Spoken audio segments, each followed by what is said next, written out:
Hey there everybody, I just got this car audio entertainment kit for my Toyota RAV4, and so I'm going to open this up and see what all it comes with. All right, so this does come with Gorilla Glass, so it is supposed to be very scratch resistant. All right, so you got lots of different connectors, everything that you're probably going to need to be able to hook up your stock stereo. It does have a USB connector, another USB connector. This is for your backup camera. This is your microphone that you can add. This is another bundle of connectors for your backup camera. All right, another connector. You got your pry bar. Here's the head unit itself. This is a massively large screen. This is 10 inches in size. It's gonna flow real nice with the already existing dash. So something to pay attention to is right here on these clips, they don't have the metal clip right here, and so we're gonna have to take this from the actual unit and they'll slip over top here, and that way it holds it in place. So that is something to be very aware of when you are removing your existing unit. And this is your GPS antenna, and it comes with some instructions on how to install it. And this is the backup camera that it comes with. It mounts above your license plate, and you have your power connector and your video connector.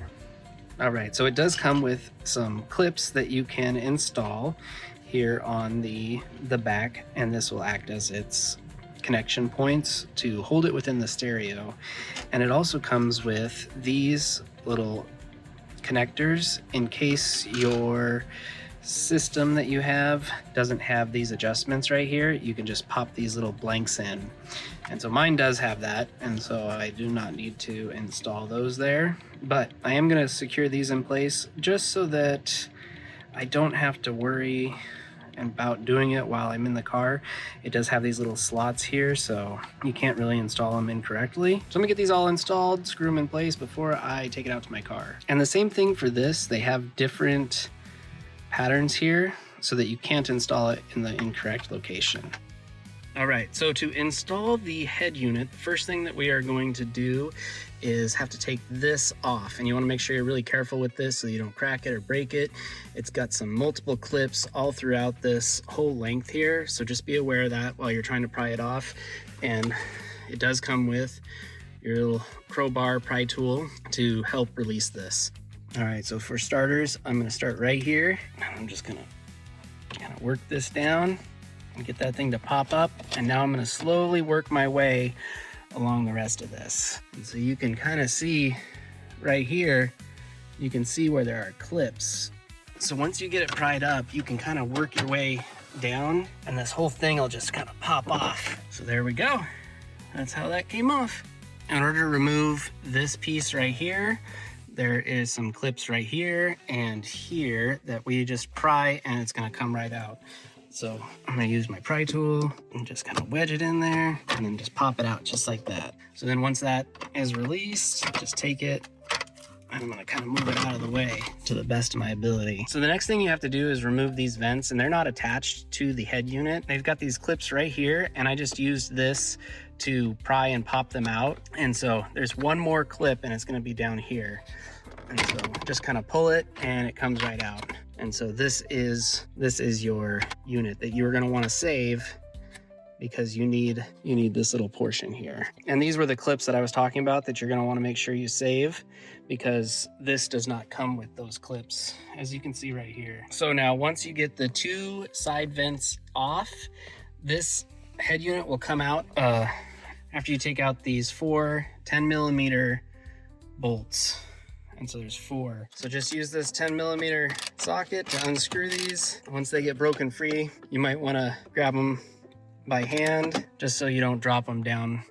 All right, so I've gotten the bolts taken out of the head unit, but right here, and right here, these are clips. And so they're holding this in place. And so you're gonna have to pry this out. All right, so this is the back side of the head unit. And so you got to unplug all these little clips, and they just are like a press clip. So you just squeeze them and they should come out. And so just disconnect all these. All right, in order to remove the front from the back unit on the vents, all you have to do is lift these little clips up and then it will slide back apart. And there's 4 of these little clips here. All right, so these little clips here, these are what need to come off. And so you want to use your little pry tool. You're gonna have to pull them up and slip the clip off. So see that little clip back there? You gotta get that undone from both sides.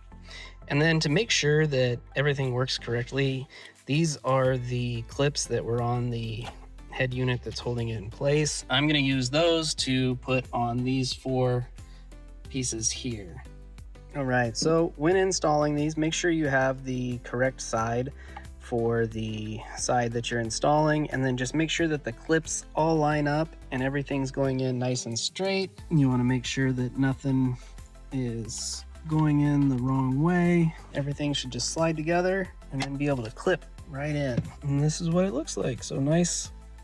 That's a really nice fit. Now I'm gonna do the same thing to this other side. Just make sure everything lines up. Make sure everything lines up on this side as well. They have nice guides to help you, and then just give it a press. All right, so I'm gonna hook all these up. All right, so when you install these, make sure that the little pin clip is on the top. Now I'm gonna connect the power just like that. All right, so when you hook this up, you gotta hook everything up in order to successfully have your stereo working right. You don't have to use these because this is for your CD player that was in your car. And this is if you are going, and I didn't have to use this one as far as hooking it to anything, but I did have to hook this yellow cable up here, up to right here. That way it would connect to the camera. And I do have to plug this in, even though I'm not going to use any of these cables. I am going to use this one because the factory microphone will not work. And so you have to use their microphone that they give you. And so you have to run that. This here is your 6-pin USB plug. And then I didn't use their 4-pin. I'm using my 4-pin because it goes down below the dash and I still want that to be functional. And then everything just connects together. It's, you know, plug and play. The only ones that will fit together. And so you just connect all those together. And so now I'm going to run this microphone so that I think that it comes out and I can put it right here. I don't want to run it all the way up to the overhead right here because I don't want to mess with this airbag panel. So I'm just going to have it run to sit up right here. I ran that right there and down and through, and it came right out over here, and I got it all coiled up and plugged in. So now everything's hooked up. I've got everything that I needed. All right, so this is the little GPS antenna. My car didn't come with GPS as it was, and so not really sure if it'll even work out, but I'm just gonna stick it right up here. I don't even know if it'll work, but place it right there, and that's where my GPS antenna will be. And I just hooked it up right back there. So now I'm gonna shove everything in here and test it out. All right, so pressed everything in, and this is what it looks like. Very nice. Does stick out a little bit above this, but I don't care. It's way better than what I had. And you can see those brackets all lined up and clipped in. This clipped in nicely. And then we don't have to use these bolts anymore to hold it in. We're just relying on those clips. Now I'm gonna put this unit back in.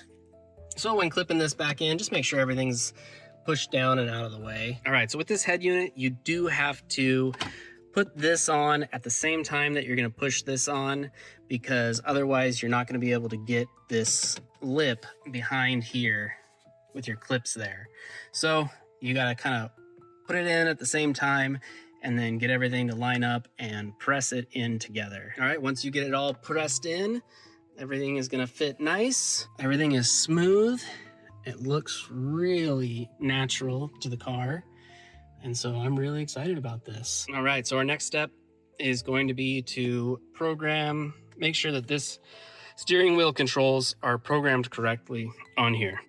All right, so the first thing we're gonna do is go to settings. We're gonna go to factory, and it wants the password. And the password for this is 3368. Press confirm.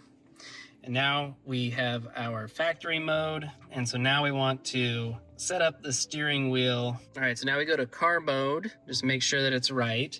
And we are going to make sure that we have this one, I guess. Okay, that's working. Let's go here first. So it isn't on radio, it is working. So go to car mode, and then we wanna do Toyota RAV4, and then that. And let's see. So it's just scanning through, does control volume. It does work for that. All right, and now my Apple CarPlay works.